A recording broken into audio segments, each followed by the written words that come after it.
o repique do preço. A Petrobras, portanto, já busca uma alternativa para compensar a volta do imposto. Vem para cá, Fernando Naquinha. Fernando Naquinha. Tô aqui. Que tal? Naca, conversando aqui com pessoas que consegui acionar agora, porque por motivos de Índia e por motivos de fuso horário está mais difícil, né? Fernando Haddad, inclusive, falou, olha, para a equipe, né, tem que reonerar, em especial gasolina e álcool, porque, né, o custo está muito alto e eu acho que mesmo se não houver compensação, tinha que fazer. Agora, a decisão é do Lula, eu é que não vou peitá-lo. O fato da informação apurada junto a fontes da Petrobras indicar que eles já estão buscando a alternativa, me parece que o Lula colocou na mesa e falou, então vamos lá, galerinha, todo mundo trabalhando, o que dá para fazer, porque o imposto vai voltar. E é preciso, se de fato a estratégia, como tudo indica, for essa, de volta ao imposto e ao mesmo tempo a gente tenta amenizar, minimizar este impacto, a gente, que eu digo, a equipe econômica, né? Será preciso ter pressa, porque o espaço que a Petrobras, como formuladora de preço de combustíveis no Brasil, tem para reduzir o preço da gasolina, por exemplo, está diminuindo. Hoje, a gasolina negociada pela Petrobras está 6% mais cara, por isso ela poderia estar mais barata, 6% mais cara do que a paridade do preço de importação. Daria, em outras palavras, hoje para a Petrobras reduzir o preço do litro nas refinarias em 20 centavos. Hoje, ontem, essa folga era de 23 centavos. Em um dia, o governo já perdeu 3 centavos de possível desconto no preço como maneira de tentar amenizar esta possível, provável volta dos impostos federais. Por quê? Nesse caso, seria preciso combinar literalmente com os russos, porque ontem a Rússia deu indicações de que vai reduzir as exportações em 25% a partir do mês de março, de combustíveis e derivados de petróleo. Isso fez com que ontem o preço do petróleo subisse mais de 2% no mercado internacional. Por isso, reduziu um pouco esta margem. Hoje, o petróleo sobe mais 1%. E aí, no meio dessa discussão toda, né, então a gente tem dois valores importantes nessa história. Se PIS, COFINS e CID voltam, o preço da gasolina, o litro, subiria 69 centavos, aumentaria em quase 70 centavos. E hoje a Petrobras tem espaço para reduzir em 20 centavos o litro.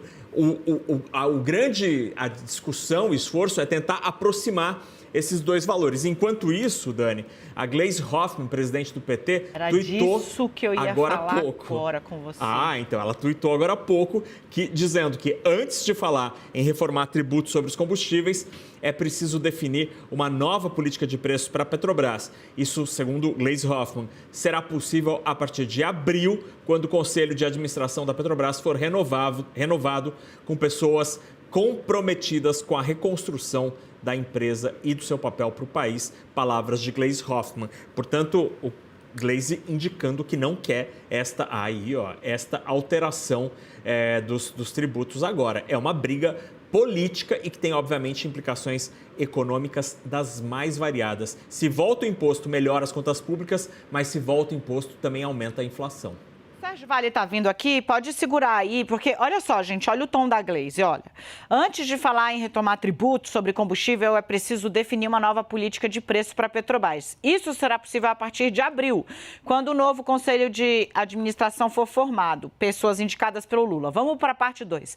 A política de preços atual, aí ela fala, né, implantada pelo golpe, numa referência à política adotada e formulada no governo Michel Temer, faz o povo pagar em dólares por gasolina e diesel que são produzidos aqui no Brasil em reais.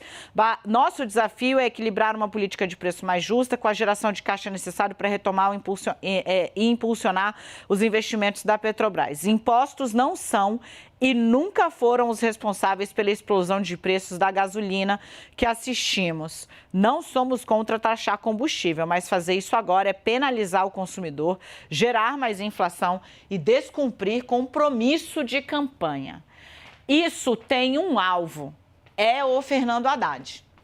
A presidente do PT pode dizer que não, ela não cita, mas veja, a posição da Fazenda, e aí já pode voltar com o Naka, Edu, e também com o Sérgio. Oi, querido, bem-vindo. E também com o Sérgio Vale. Essa pedrada, porque isso é uma pedrada, né, que vai sem nome, mas a vidraça está muito clara. É Fernando Haddad, é a Fazenda, porque, como eu disse para vocês, a posição pública, né, conhecida de público dele, é a de que é necessário reonerar. De novo, né?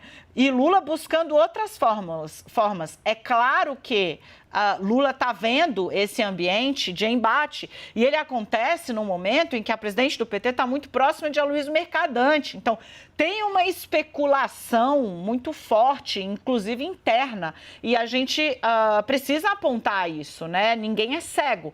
Tá vendo?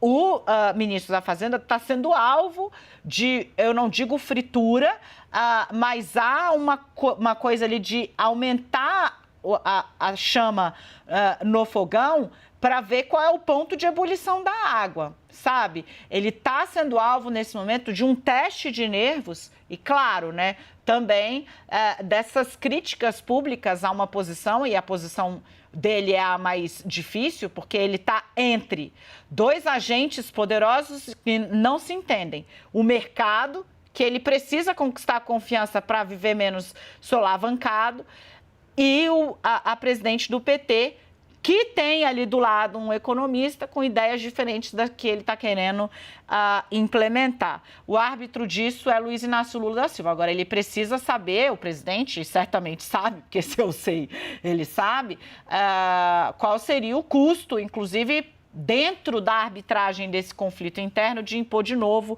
uma desautorização, uma derrota à tese que a Haddad está buscando, que é de reonerar pelo menos a gasolina e o álcool. Eu volto com o Nakagawa e em seguida dou a palavra ao Sérgio, que eu quero ouvir sobre isso também.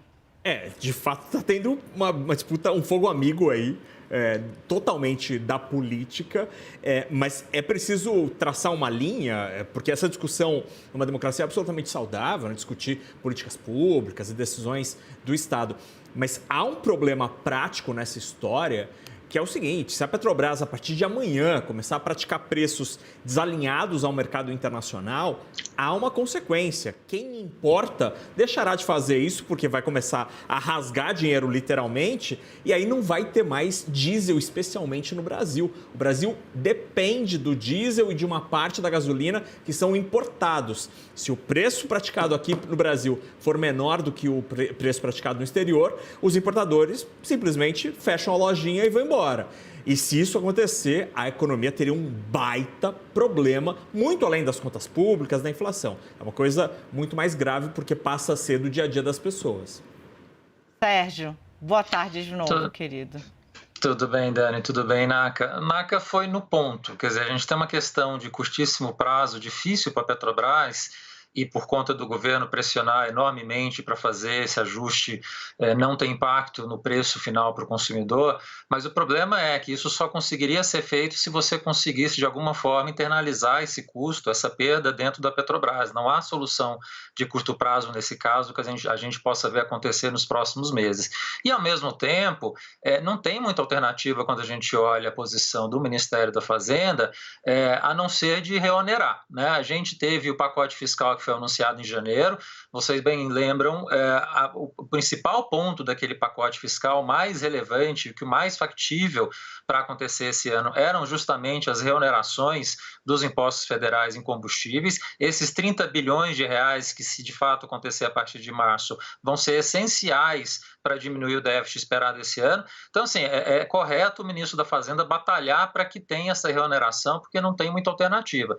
O problema não há solução de curto prazo, né? Se você fizer, de fato, essa perda dentro da Petrobras, vai ter uma perda em termos de valor de ação, vai ter uma perda significativa de investimento para a própria empresa ao longo dos próximos anos. Teria que se buscar, ao longo de março, abril, nos próximos meses, uma solução que seja de longo prazo, que passe, eventualmente, por você ter algum tipo de imposto como a CID para fazer esses ups and downs, essas diferenças de preço, de volatilidade que a gente tem, de aumento de queda de preço por conta de variação de preço internacional, e você conseguir evitar que esses repasses acabem acontecendo com muita intensidade para o consumidor. Mas não dá para fazer isso da noite para o dia. Então, eu acho que esse ruído, e a gente viveu tantos ruídos nas últimas semanas, né, Dani, Naka, eu acho que é mais um ruído que está sendo construído aí pela frente, infelizmente.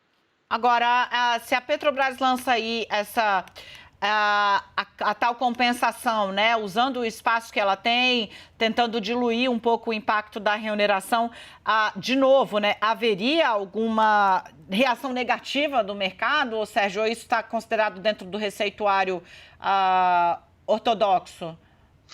Dani, isso poderia ser feito até o limite do preço acima da paridade internacional, né? Se começar a haver perdas para a Petrobras por conta disso, esses 70 centavos que a gente vai ter de aumento de imposto, se o governo quiser compensar integralmente isso e, eventualmente, grande parte disso for perda que for ter que ser incorporada dentro da Petrobras, a reação do mercado vai ser bastante negativa. Então, assim, eu acho que não tem muita solução fácil de curto prazo. Vai ter que repassar esse preço para o consumidor, ele vai ter que integralizar isso pagando mais combustível aí nas próximas semanas, não tem muita alternativa, e o governo vai ter que pensar, Dani, Naka, numa solução de médio e longo prazo. Não vai dar para vir agora, porque como o Naka lembrou, vamos colocar de novo. Se tentar qualquer mágica com combustível nesse momento, vai faltar diesel, vai faltar gasolina, e aí isso é muito pior no final para o consumidor.